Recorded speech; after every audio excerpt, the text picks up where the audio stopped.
Hello, I'm Paula Bolton, the co-founder of Lesbian Labour. Welcome to our Proud Lesbian series.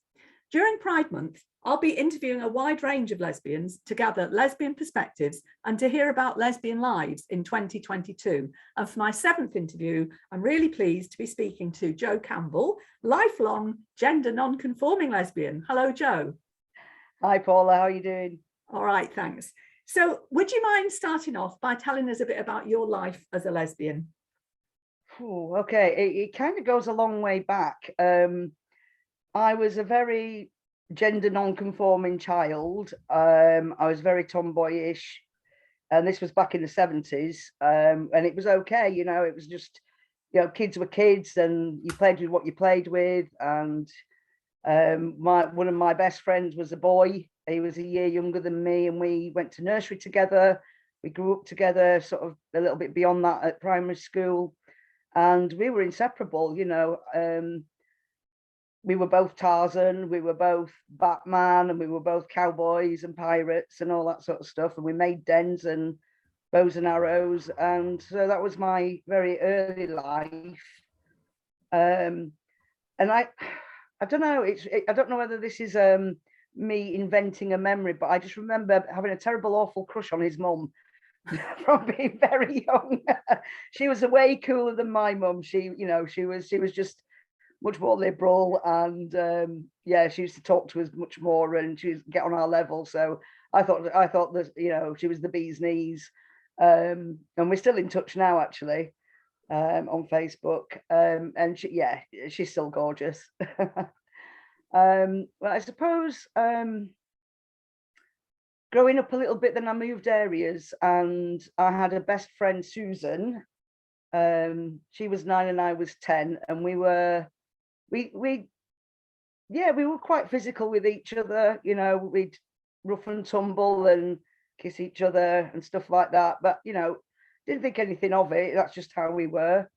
And I wouldn't have known back then what to have even called it, because there was nothing. There was no name for fancying girls as a girl. So I don't know. And then as time went on, I remember having a distinct crush on Anne, my friend Anne, and I basically told her that I loved her, and she said, "Oh, I love you too." And I kind of said, "No, not like that, not like just friends." And that didn't end well, because she didn't feel the same way. So that was around about 11, and I don't know where I found the word, but something must have come on my radar about lesbians. And I distinctly remember trying to come out to my school friends and say, "No, but I fancy girls, and no, no, I'm not into boys." And they were all like, "Oh, don't be silly," they poo-pooed it all and didn't, they weren't horrible about it, but they just didn't take it seriously. And then I started playing. I was always very sporty, and I started playing hockey for a club, Bradford Women's Hockey Club. And there I met, there were lots of teachers and social workers. Some of them refereed, some of them were players, and there were other players from other schools. I was probably one of the youngest members of the hockey club at the time. And I came out at 15 at the hockey club to my first kiss, my first proper crush, Elaine. And I think that was really important. That made such a difference about having somewhere to come out to. It was like just knowing that there were other people like me around, other women like me, who were clearly comfortable being lesbians, out lesbians. And then it was just a simple step. It was just like stepping over a threshold. And so that was the easy bit. The harder bit was coming out to my mum, because I lived in eternal dread that she would hate me and cast me into the fires of hell and throw me out. But that didn't happen. She was quite amused by it all. She then recounted stories of going into the gay pub in Bradford, and when she was pregnant with me, and that's where and it's like she took great joy teasing me on Christmas Day, mincing in and out of the kitchen with a tea towel, singing to Boy George and giving me knowing looks and just making me cringe, really. But so that was pretty painless as well. Although I dreaded it so much, it really wasn't that bad. Yeah, so that was the coming out bit. Do you have siblings? I have two younger sisters. They were completely cool about it. Yeah.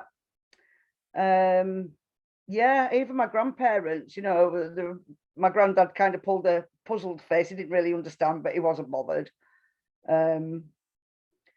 But yeah, my uncle teased me a little bit, but they fancied themselves as the family jokers anyway, so Right. you know, didn't pay them much attention. I'm interested that, I mean, I think everybody is nervous about the coming out, and that seems to have changed over time. But if you live in an area where you've witnessed homophobia, or you sense that attitude, or you've heard people saying, you know, awful things about lesbians and gays, is that where your fear came from, or was it more of an internal knowledge that you were different somehow, you know? I think it was an internal knowledge and of being different, and I was very different. I have a different dad to my sisters. I was the blonde hair, they were the blonde haired, blue eyed girls who played with Barbies and Cindy's, and I was the dark haired, dark eyed, covered in filth tomboy. So I always did feel different, and you know, so maybe that sort of difference in those circumstances made me a bit more cautious about being any more different, and maybe that led to the fear, because I don't remember any really homophobic things. I mean, you know, things that were on TV at the time were all very sort of camp men. No lesbians, of course. But yeah, I didn't think, I didn't get the feeling that anyone in my close circle, my family or anything, was particularly homophobic. So it wasn't that. I just think it was a general feeling of being different anyway. And the general invisibility of that you can't become what you have never seen, you know. That's so true, yeah, I love the idea that you know, you were in a way a lesbian community within the sports world, so that there was something for you to model yourself on. So yeah, carry on with that then. So there you are, you're out. Did you do college? What's your working life been like? Oh well, it wasn't as a consequence of me coming out, but I left home quite young. I left home not long after I came out. It wasn't because I came out as a lesbian. I was having other difficulties with my mother and her new boyfriend. I didn't get along with him, so I just made a sharp exit, really. And I was full of this new life that I wanted to go and explore.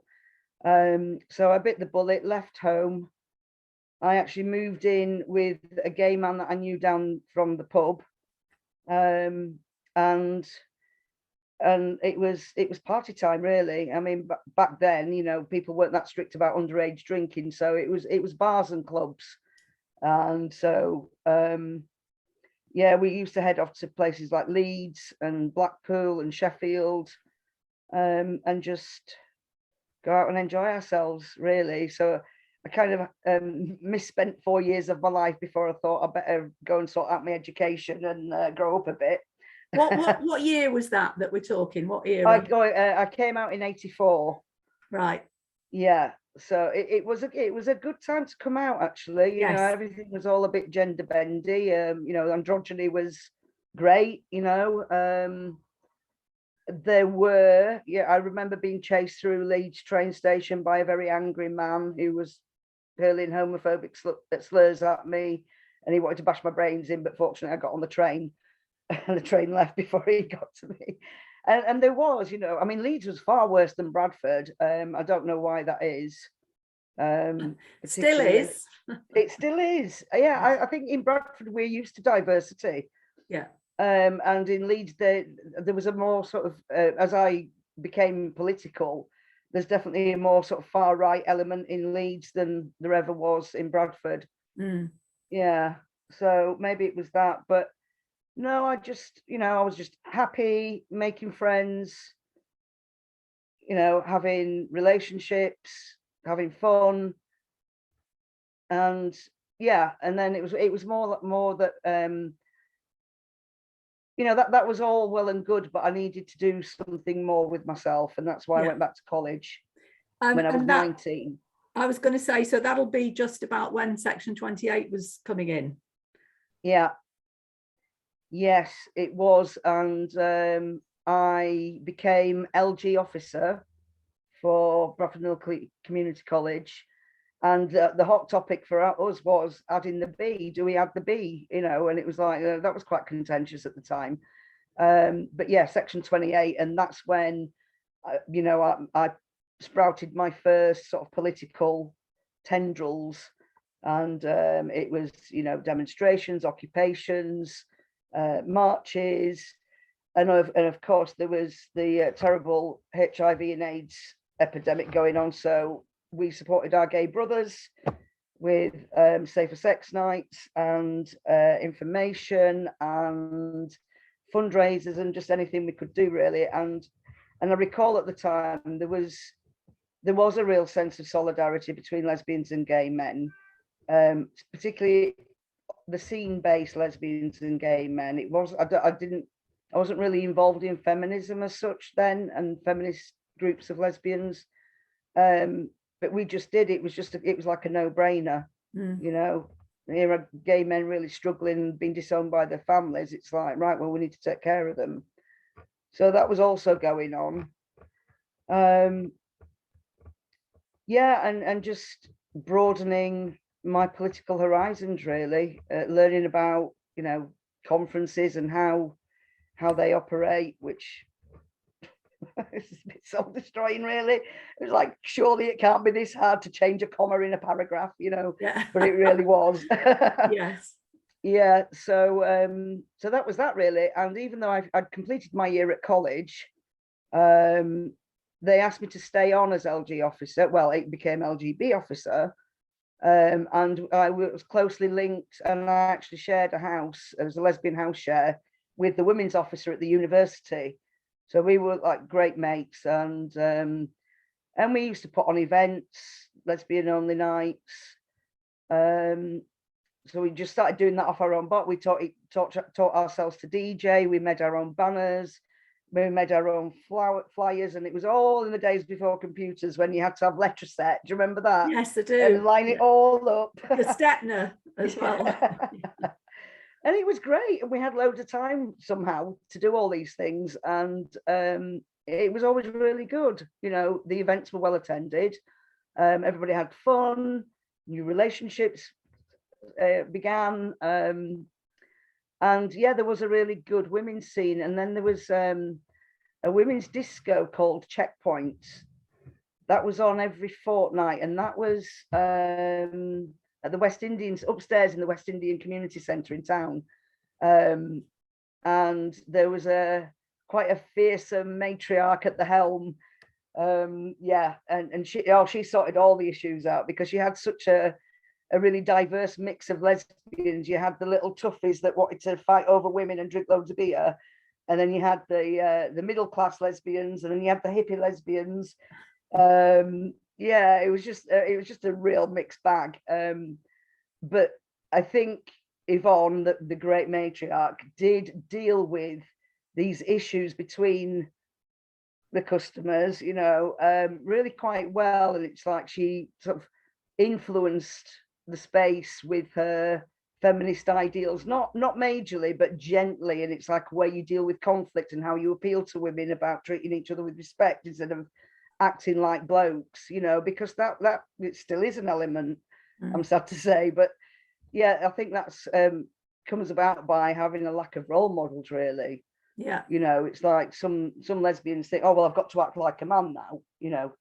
It's like, no, you don't, you know, it's not what we're into. Yeah. So yeah, so that was all going on for a while, and yeah, it was great fun.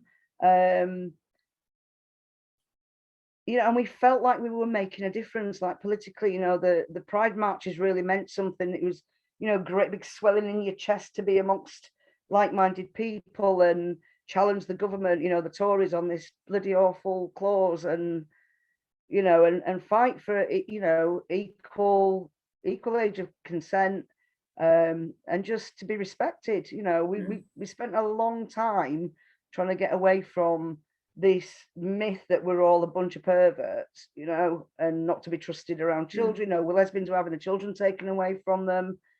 And it was just hideous, you know, when you think what was actually happening. But the fight meant something. The fight back really meant something. And I'm really fortunate that I was part of it. Yeah.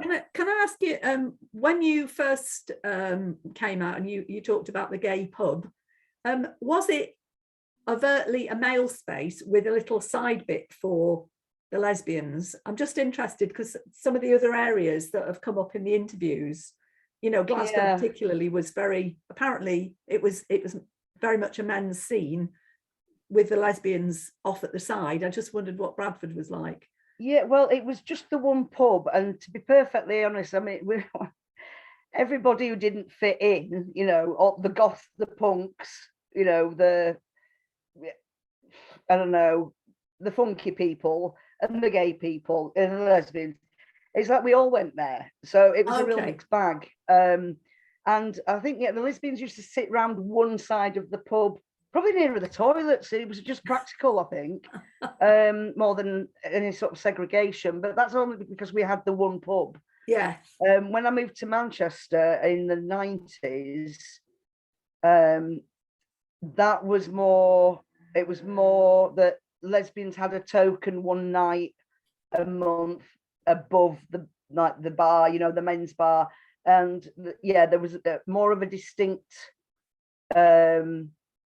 separation in that sense, that it was a bit tokenistic to have the lesbians have a night. There was one nightclub, and that ran for years. It was a bit before it started long before my time, and it ran for quite a long time. It was called Follies, and that was a bit of an institution. But yeah, you know, there was Sappho's that was upstairs at the Rembrandt. The Rembrandt was like all the leather men downstairs, and we had the wicker chair. We had the nice furniture upstairs, you know. Yeah. So yeah, it was a bit more segregated and tokenistic. Yeah. But and again, I think once I'd made the leap over the Pennines to Manchester, I couldn't find my tribe anymore. I didn't know where the equivalent of the women's movement that had become involved, I didn't know where they were in Manchester. I couldn't find them. And I got a bit sort of taken in by the bright lights and the hedonistic 90s for a while. Was Canal Street and everything already there then? Pardon? Was Canal Street already a thing then in the 90s? Yes, yeah, it was in its boom. It had really just gone boom. So, you know, we weren't hidden away in shabby little pubs anymore. We had big glass fronted bars, and it was all very cosmopolitan and very open and it was the place to be. And I got myself a job in one of the most popular bars because this is a way to make friends, meet people.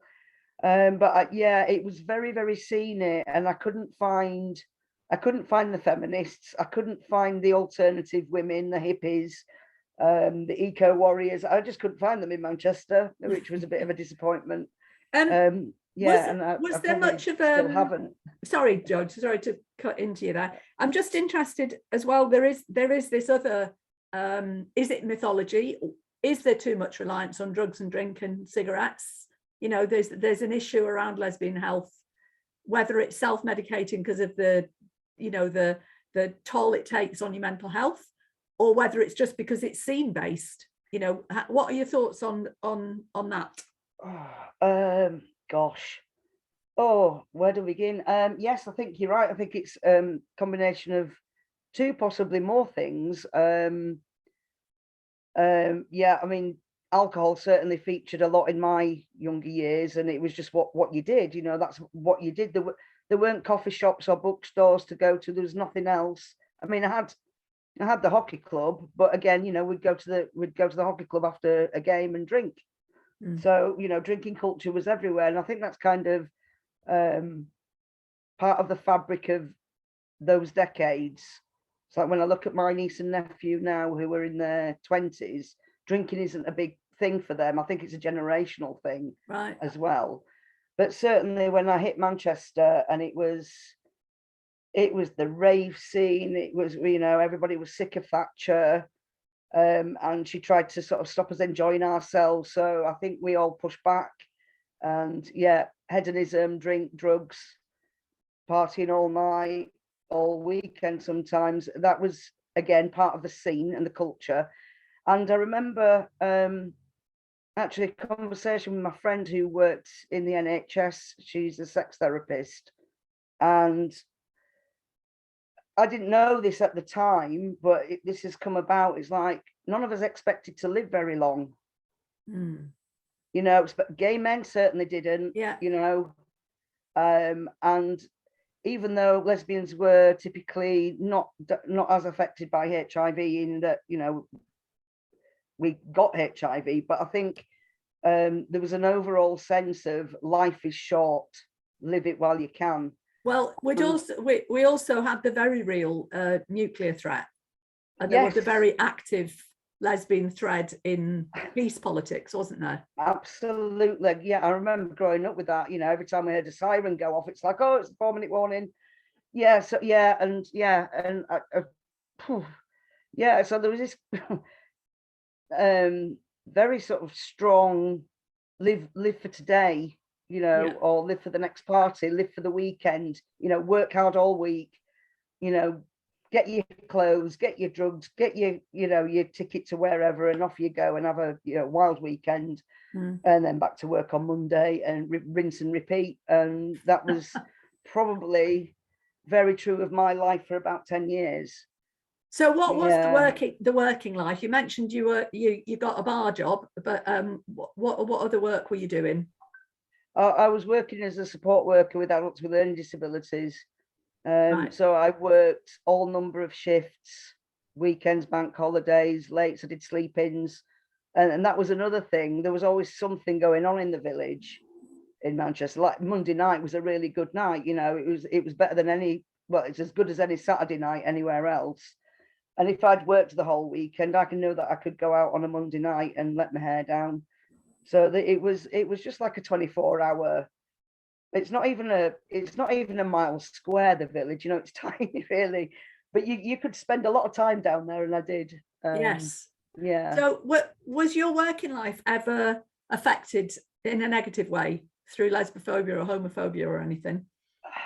Yeah, a few individuals, few colleagues with some funny ideas, made it uncomfortable, but I've never been frightened of speaking up and tackling that sort of stuff. I didn't always get the support of the management, even though I was working for the council that had an equality and diversity statement that includes sexual orientation. They were a bit backwards, really. It was Stockport Council, and they don't have much diversity in their population, so they didn't really know how to apply it. And yeah, you know, it's the microaggressions, isn't it? It's like I can't even think of them, but just hints that I'm aggressive because I speak up, you know, because I'm gender non-conforming. Oh, she acts like a man, you know, these comparisons. That, oh, well, we don't mind you being gay, but do you have to talk about it at work? You know, it's like, but you talk about your kids and your husband all the time, you know. Yeah. Why can't I talk about my girlfriend or what I've been doing, you know, hanging out with the gay boys at the weekend or whatever? So yeah, it was, I wouldn't say it was hideous. It was just tedious. It was just always there, you know. Well, part and parcel of being a lesbian, really. I mean, I was watching the debate last Monday about conversion therapy, and some of the MPs were standing up and saying, I had a constituent come to me and talk about how difficult their life is, and I thought, I would never have dreamt of saying, hang on a minute, this isn't right, you lot get to do that and I have to put up with this, that's not okay. You know, we kind of just got on with it. Yeah. really. Yeah. And then found a whole space when we were with other lesbians, or, you know, for some people within the gay community itself. But the idea that society would ever change so that went, I mean, I still don't have that as an expectation. No. You know, it's always going to be the way it is, which might sound a bit defeatist, but I think the, you know, the fact that we can now say, oh no, that's homophobic, this is lesbophobic, you're not, you know, hate crime, blah blah blah, all it does is shove it underground. It doesn't change the way people feel inside. And I felt safer being able to see homophobia and hear it, because you know then what's coming. Yes. And I also think in lots of ways, I'm grateful for some of the biggest challenges in my life, because they've made me resilient and resourceful and who I am. And if I'd have been mollycoddled, you know, it's like I would, you know, I'd be a bit lame, I think, you know, and I'm not. And there's more to do, you know, there's always more to do. I don't know if we'll get onto this, but, you know, my current project is to build a lesbian commune. Right. So, because we need those spaces, and as we get older, you know, there's lots of us that don't have children that could support us, and we don't want to live with people we've got nothing in common, you know, especially if you're a radical feminist lesbian as well. You know, there are certain ideas and principles that you want to live by and you want to share with your, you know, your peers. And there's ways of us coming together and living communally in as much or as little as you like, so we don't have to be, you know, chucked in an old people's home with people we don't get on with and have nothing in common with. So that I mean, I suppose that comes from working with vulnerable people. It's like, you know, at some point in my life, that could be me. And it's a reality for you. Yeah, you've seen it enough times. So the importance of lesbian only spaces then. That's and can you tell us a bit more about your dream for the commune? But also I'm interested, how did you, because you said when you hopped across the Pennines, to the right side by the way, you couldn't find the feminists. So how did you eventually, because obviously clearly you've mentioned radical feminism there, how did that come back into your life? It was a fairly recent thing, because I was kind of, you know, I just kind of gave up looking. I was concentrating, I'd bought the land in Bulgaria, I was concentrating on developing that, and that was much more of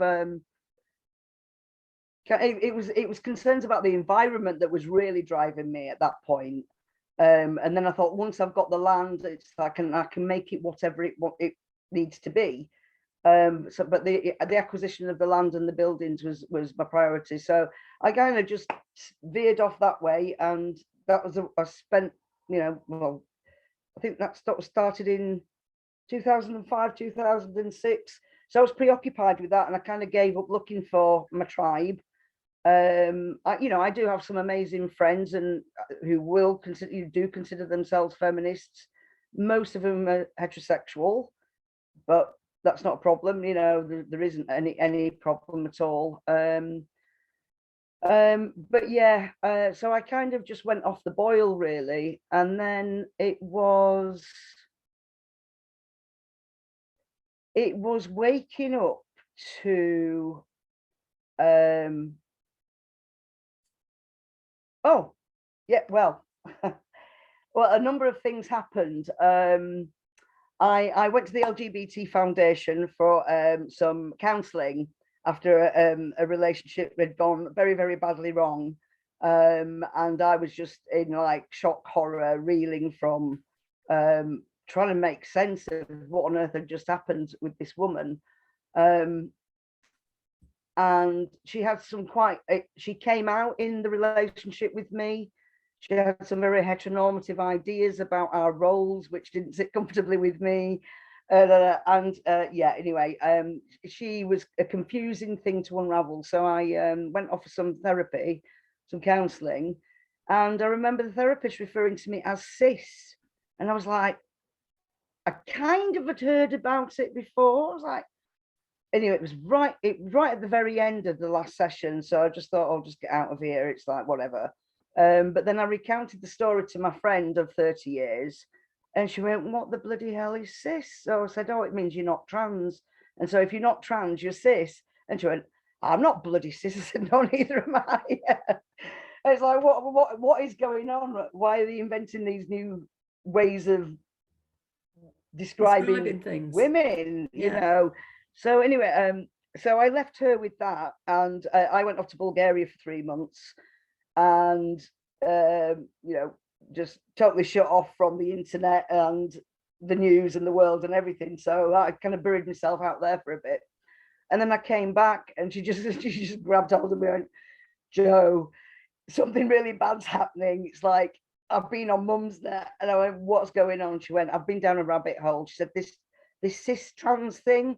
She says it's, and I was like, what do you mean? So I jumped on the internet, and I was like, no, that can't be real. What year was this? 2017. Yeah. And I mean, I've known back in the 80s, you know, like I say, we had a very diverse pub, and all the gay boys that wanted to wear, you know, be very feminine, and they call themselves Tranny James and Tranny David, and nobody batted an eyelid, but they never actually claimed to be women. And if you're around on the gay scene at all, you probably do encounter, you know, the odd cross-dressing male, or, you know, and transsexual, whatever. Never been a problem. Even in Manchester, they call it Tranny Tuesday. That's what the trans community call it, or did. And they just all get together and go out to bars and whatever, and nobody batted an eyelid. And I think the first time I ever heard anything, any stirrings of a problem, was when the Follies Women's Nightclub, some transsexual wanted to access the women's nightclub, and everybody was firmly, no, you can't because you're a man. And that was just, everybody understood that was the case. And that was the end of that. It was like, it was just a firm no, guillotine down, that's it. Boundaries, yeah. And so to wake up to this in 2017 was just like, what they actually think they're literally women. And it was just a whole new, like, tsunami of stuff. It's like that they've never heard the likes of before, you know. It's just, what is this? And so I think that kind of put me in touch with, well, I spent a lot of time on the internet shouting into the void. It was before any of, well, I think transgender trend existed, but it was before Fair Play for Women. It, you know, and it was like I was just on my own on Pink News going, this can't be right. And a few leftish women's Facebook groups who basically silenced me, told me to shut up. I was transphobic, and I got booted out of these groups. And I'm just like, my head's spinning 360 degrees going, what is happening? You know, just completely astonished. And yeah. And then somebody from one of these groups private messaged me, and Sue actually, and she just went, I think you might want to come into this group. And I went, oh, okay. And that's how it started for me. Right. So and that's when, you know, I've always considered myself a feminist. I've always been speaking up and shouting about, you know, women's rights and girls' rights and equality, you know, school, in the workplace. You know, I've always done that sort of stuff, but I would never have, I wasn't a political activist in that sense, like I am now. You know, it's, we're organised, and we, you know, I write letters to my MP, I go on demonstrations, I volunteer for LGBT Alliance. What else do I do? Set up women only events is what you do. Set up women only events. I'm a member of the Green Party, again, shouting into, arguing with people on the internet. Can I just put it to you there that oh dear, it looks like you've frozen. Oh, is it oh, there's this connection. What I'd just like to say before we go any further with this, when you were telling your story, you quite naturally said you were the LG officer. at your place of college. Then you remember the B. Yeah. And I remember that same era, somebody standing up in a meeting and saying, what about us? And I remember the feelings and the arguments in the hall. And it's kind of like, well, yeah, but for the time that you're actually with an opposite sex partner, you don't get what we get. So isn't that a separate thing? But, you know, that argument was had amongst the community. That's what I remember. We talked about it, we discussed it, and we realized that there were things that meant biphobia was a thing. So, all right, come under that umbrella. There you go. Because nobody knows when you're in your same-sex relationships that you are, in fact, anything other than lesbian or gay. So I could see the sense of that. But then you also really naturally, you said, I had counselling from the LGBT Foundation, and that rolled off your tongue. So by then there was a T on the end. Can you remember even noticing when you went for counselling there and wondering what that was about? Well, it was just slap banging. It's slap bang in the centre of the village, and it's like nobody really noticed when the T was stitched on at the end. You know, it was kind of quite secretive. There didn't seem to be any. We didn't get the memo. You know, we didn't get the memo, and I think, like myself, I didn't understand what this new ideology was all about. It just kind of felt a bit like most people, I think, who haven't looked into it, just like, well, yeah, you know, they kind of hang around the gay scene all the time anyway. What's the harm? It's just what I just didn't pay any attention. But I don't recall any community discussions about this. You know, it was 2015, wasn't it, when Stonewall did that? What was I doing in 2015? I was probably spending a lot of time in Bulgaria, so I wouldn't have got wind of it anyway. But I think it was so sneakily done. I think that was intentional. Yes. There was no equivalent of the debate around adding the B. No. And as far as I know, and all the interviewees so far, none of us know how this process is happening and how the acronym is getting longer and longer. Who is in charge? Who are the alphabet police? What does that acronym mean to you now? It's just a joke, really. I mean, sexual orientation is about the first three letters. It's LGB, that's it. Everything else seems to me to be spicy straight people, you know, who want to be considered a little bit alternative or something. You know, because I remember asking my nephew when he went to uni. What year? Yeah, and he said, I said, come on then. I said, have you got anything to tell your auntie? Are you LGB? What year was this, Joe? Straight? Sorry? What year was this? Oh, this is only well, must have been, it was before I actually woke up to this. It was 2016. Right. And he said, I'm Q. And I went, what on earth is Q? And he went, questioning. And I went, yeah, but that's not one of the letters. He said, no, well, it is at uni. And I said, well, it's all right to question. Nobody's got a problem with you questioning whether you might fancy blokes and women or whatever, or neither or both or whatever. It doesn't really matter. But I was curious that this Q had appeared from somewhere. But then I just thought it's young people, you know how you get, just like it's another fad, and didn't pay much attention to that either.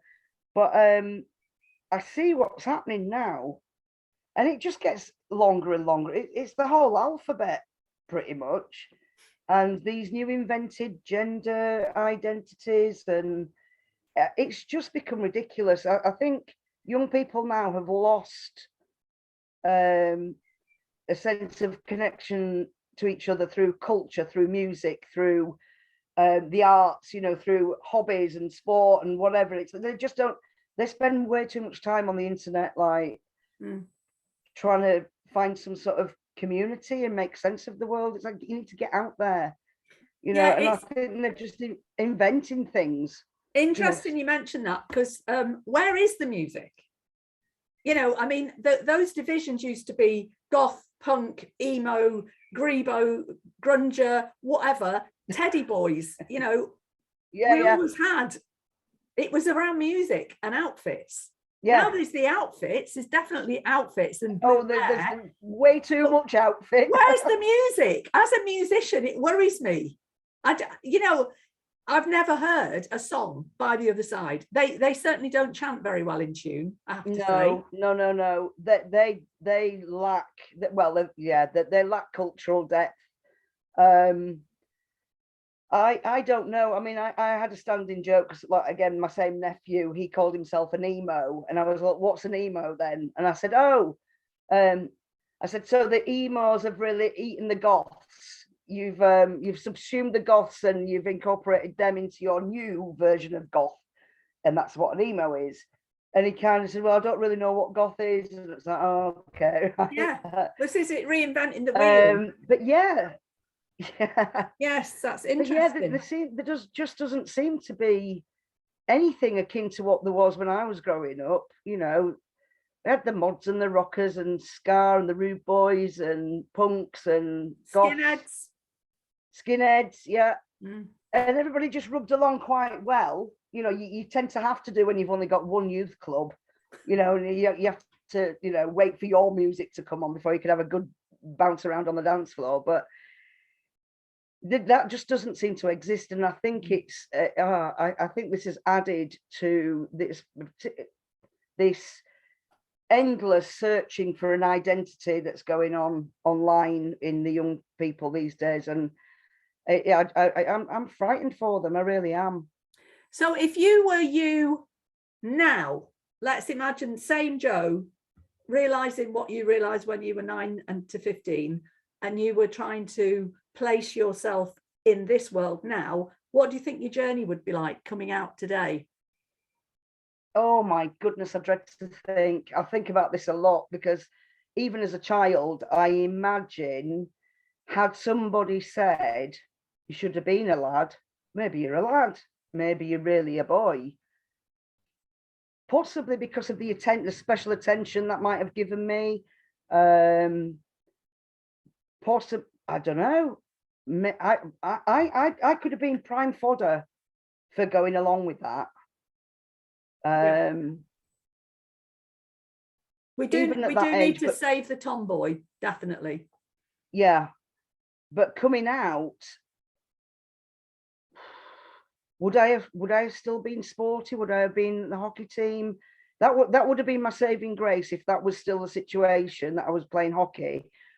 Which again has other added benefits, and I've spoken about this before, about, for me as a lesbian, being embodied via sport, using my physical self, and connecting with my body, how it works, feeling comfortable in it, which is an issue for a lot of young girls anyway. You know, you've only got to look at eating disorders and self-harm and all the rest of it. And I think now more than ever, you know, young girls need to feel strong and proud and embodied. But I think, had I come out now,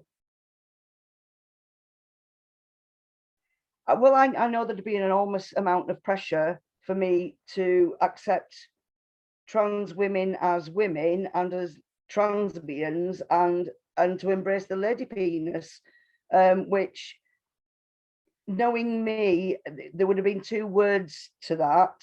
The second one would have been off. So can you just, I have no idea what the pressure would be like. You know, I have absolutely no idea you know, what my peer group would be like, what school would have been like, what the scene is like, because it's nothing like it used to be. And you know, it just seems that every young lesbian that I hear about now is being told, or she's claiming, that she's actually a boy. Yes. And that is terrifying. Yeah. So I dread to think that, would I have been able to resist it? I'd like to think so, but the truth of it is I would probably have flirted with it at the very least. Yes.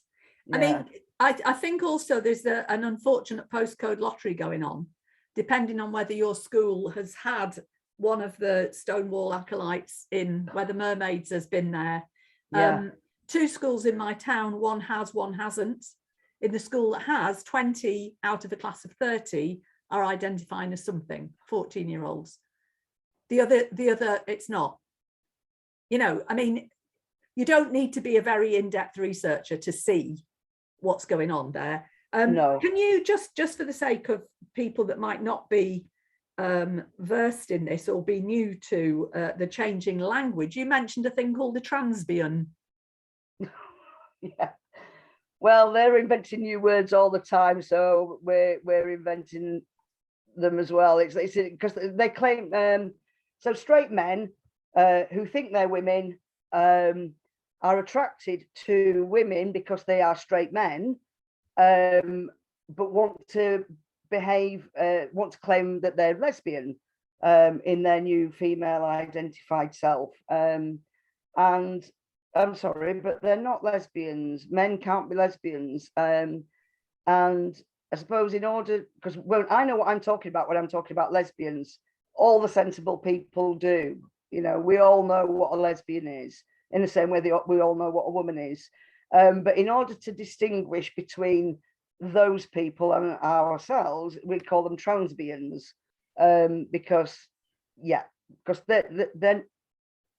they want to call themselves trans, fine. They claim to be lesbians. They can't be, but we'll let them. We'll just put them over there as transbians, just for the distinction to be clear that we are actually talking about men. Right. Yeah. So in that, I'd just like to come around to this notion of same-sex attraction, and the fact that the definition of lesbian is being tampered with, changed by the very organisation that was set up to get rid of Section 28. So how do you get your head around that, Joe? Oh, I don't. I'm just incensed. I'm outraged. I don't think there is any way of getting your head around it without wanting to burn the world down, or at least their offices. And that's not a threat, by the way. Delete. But, yes. Delete. But yeah, but being referred to, as Alison Bailey was, as a sexual racist. It's just, what is going on? It's the absurdity of it. Have they hurt themselves? Can they not see what they're actually doing? And some of these are lesbians. You know, that's Nancy Kelly. I don't know what she's on, what she's smoking, or whose pocket she's in, but it must be a deep one. And I think that's where this is coming from. There's a very, very deep, dark underbelly to this ideology, and it's far from progressive.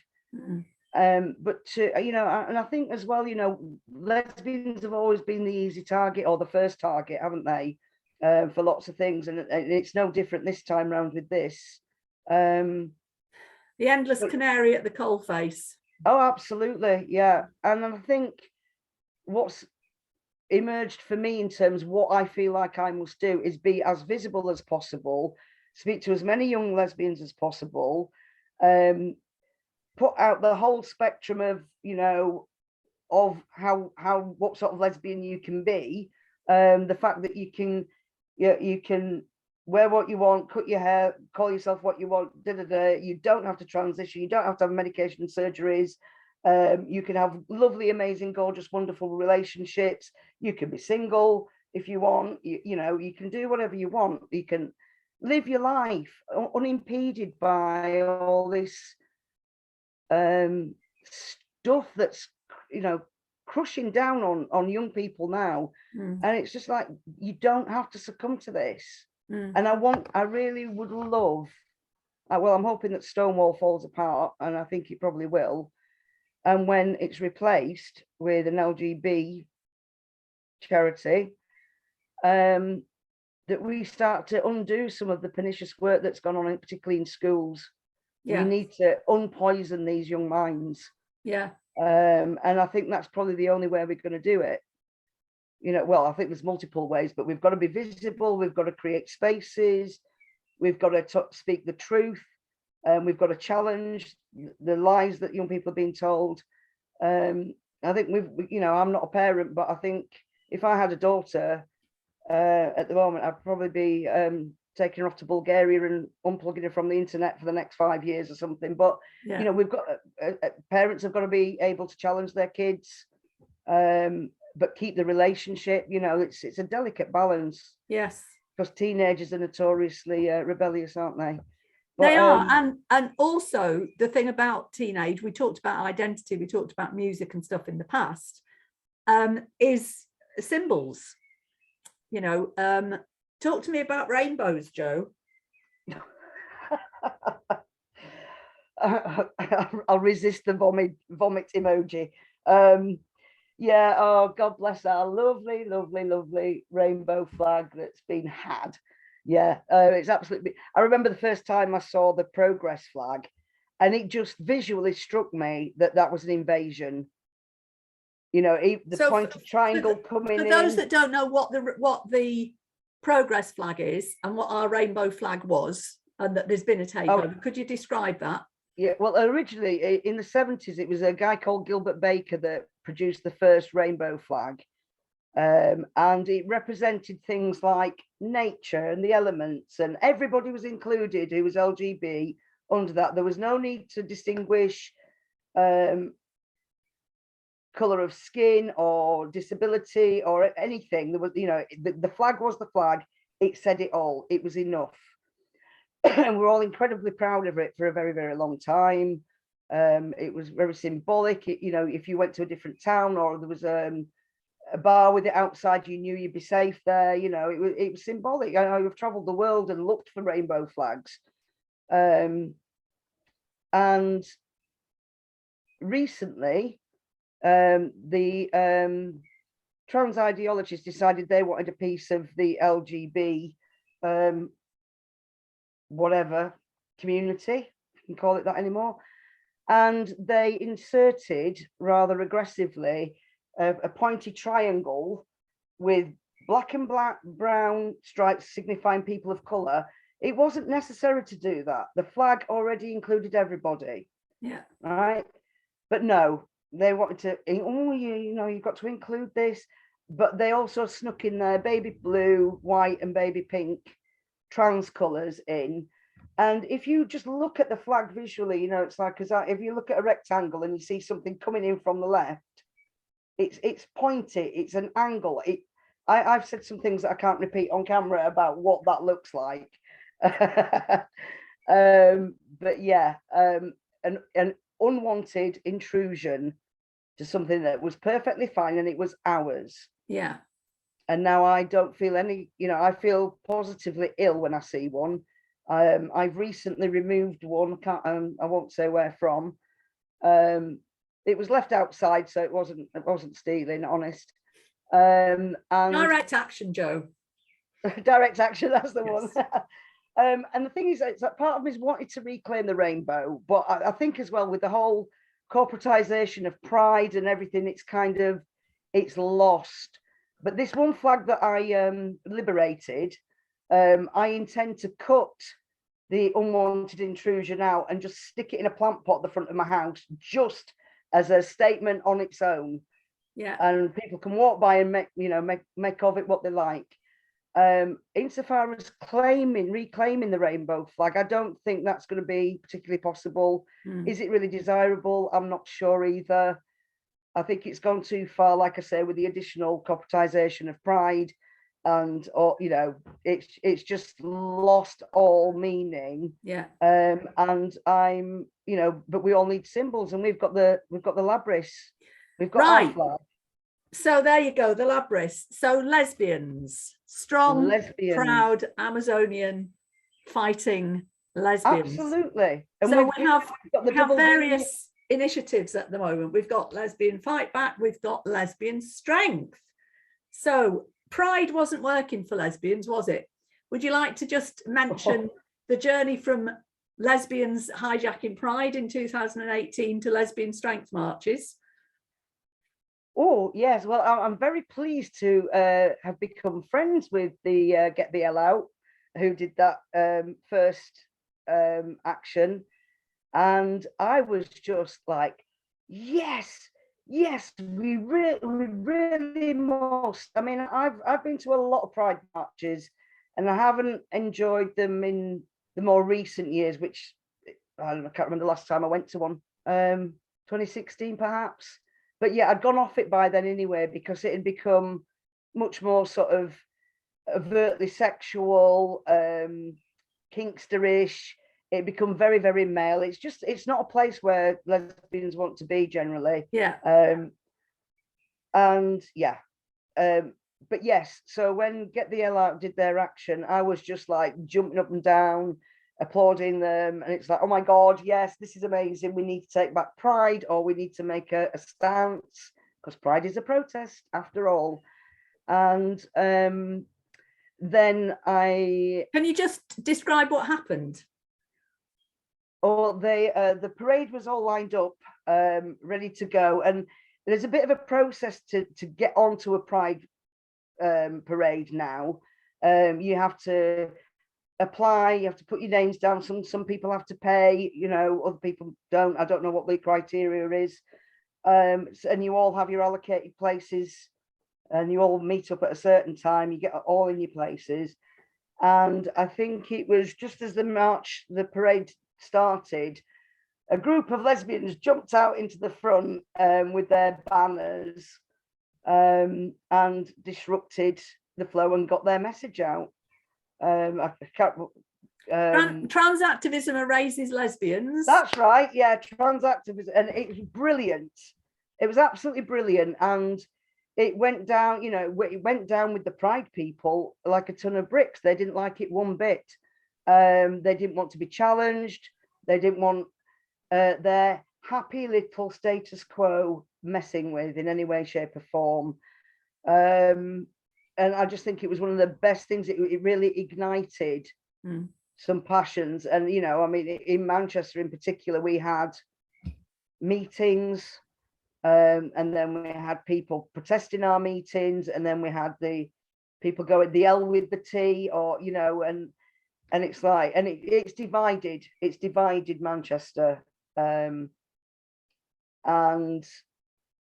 yeah, I think that the end result being the following year, lesbians certainly were not welcome at Pride, or you were being heavily vetted. I remember organising a counteraction because you could only get in, like you say, with a ticket, and the idea was we would all get tickets and we would all do a flash mob again, but yes, from pretending to be the right sort of lesbian. But in the end, we didn't. We jumped ship. And so what is there instead? Well, this is it. I think we have to go back to the good old days. And this is what lesbians are good at. We're good at creating things from scratch. You know, we help set up, you know, Women's Aid, Lesbian Line. We've done all this before. Yes. We can do it again, and we will. And we're going to have to be aware that now I think we've been alerted to a massive threat, that this sort of thing can happen anytime. So I think we really need to impart knowledge and skills into our young lesbians so that they can tackle whatever might come along in the future that might be a threat to their spaces. And it's like, we can't sit around waiting for somebody else to do it. We have to do it ourselves, you know. Yeah. And the sense of ownership, the sense of actual, real, genuine pride in yourself and your mates for pulling something off is tremendous. It's a really rewarding thing to do, and you get to learn loads of different things. You get loads of skills. It's great, right? You know, and it's fun. So, you know, it really is fun. So one of the things that came out of the difficulties with Pride was the Lesbian Strength March in Leeds in 2019, and I understand you're now involved in that collective going forward. I am. I became a volunteer fairly recently. So yeah, we're just hatching things in the background, sorting out all the infrastructure things that we need and all the bits and pieces, which is great. It's a great group of women, great group of lesbians that are all pulling together with a variety of skills.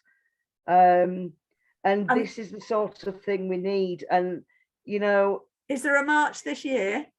There is, if my memory serves me right, it's the 17th of September in Leeds 2 o'clock start.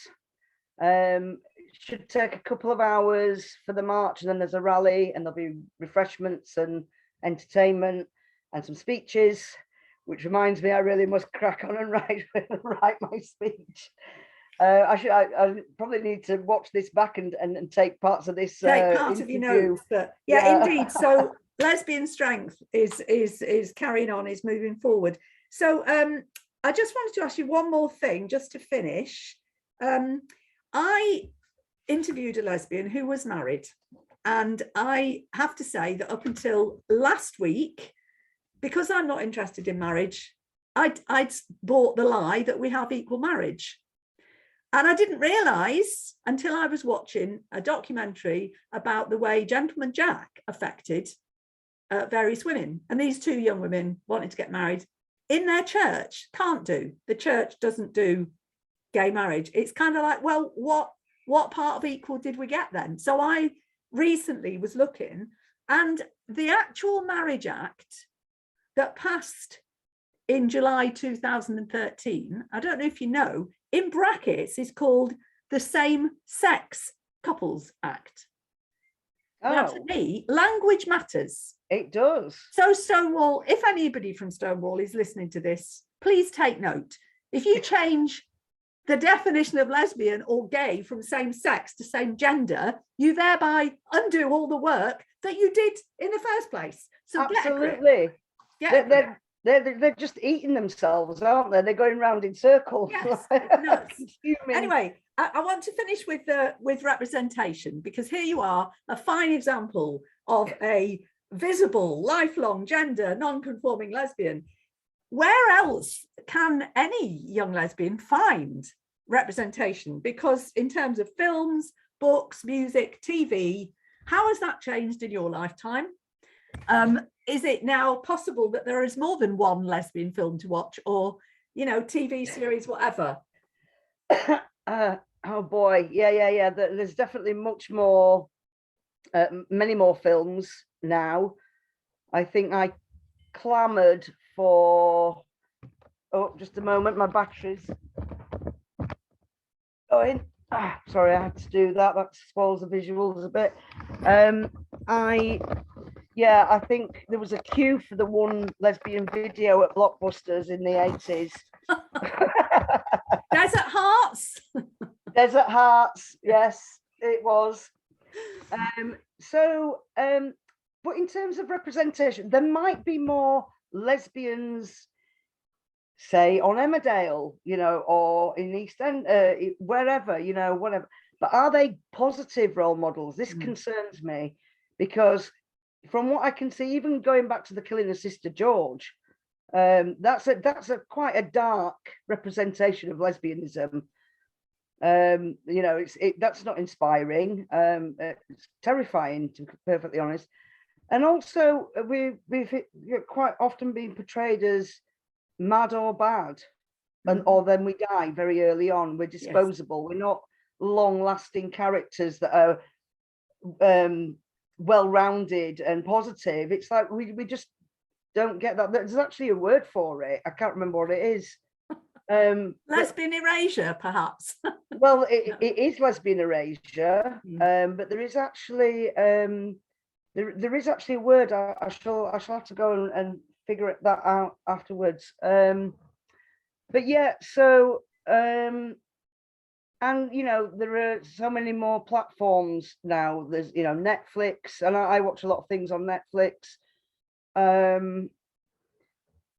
It's kind of surged forward so quickly into transgender ideology. You know, it's like you can't just have a couple of lesbians in a film. You know, one of them's got to be transitioning, or it's everywhere. There is no real proper. I don't know what was it, the L Word. I've never watched it. I didn't like the idea of it.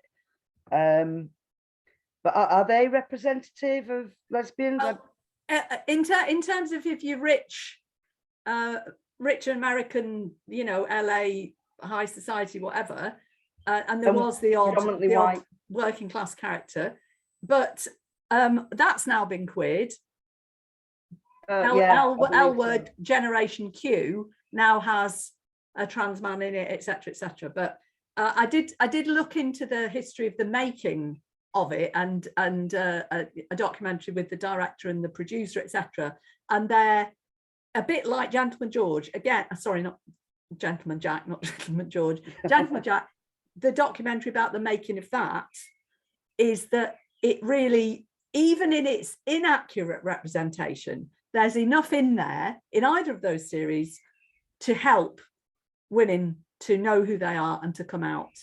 And I think they probably know that it's not, you know, it's drama, isn't it? It's TV, it's not real. And as somebody else recently said, I can't model myself on Gentleman Jack because she's a Tory. You know, I mean, so, you know, here we are. But yeah, so I think I'm hearing you say there is more representation, but we didn't have any purely lesbian for very long before it had to be, you've got to have one of everything in there. Yeah, I think books are the way to go, actually. It's like, you know, I would highly recommend reading. Yeah, I think I'm revisiting some books from my very, very young days. I've reread Ruby Fruit Jungle again recently. It's like I'm feeling young again. I just found another Rita Mae Brown yesterday called I was just looking for it to hold it up. 6 of 1. And I have yet to discover what that's about. Anyway, Jo, it's been wonderful to talk to you. Was there anything else that you feel that you haven't had a chance to say in your interview? No, I feel thoroughly interviewed, very, very skillfully by your good self. I think we've covered a lot of ground and it's great. And I would just really like to say, anybody watching this, get yourself and your mates to Lesbian Strength, 17th of September in Leeds. It's going to be a great day. Absolutely. And if you're wondering what a lesbian is, you'll find out when you get there. So. Absolutely. There's going to be loads of us. Great. Thanks very much then, Jo. You're very welcome.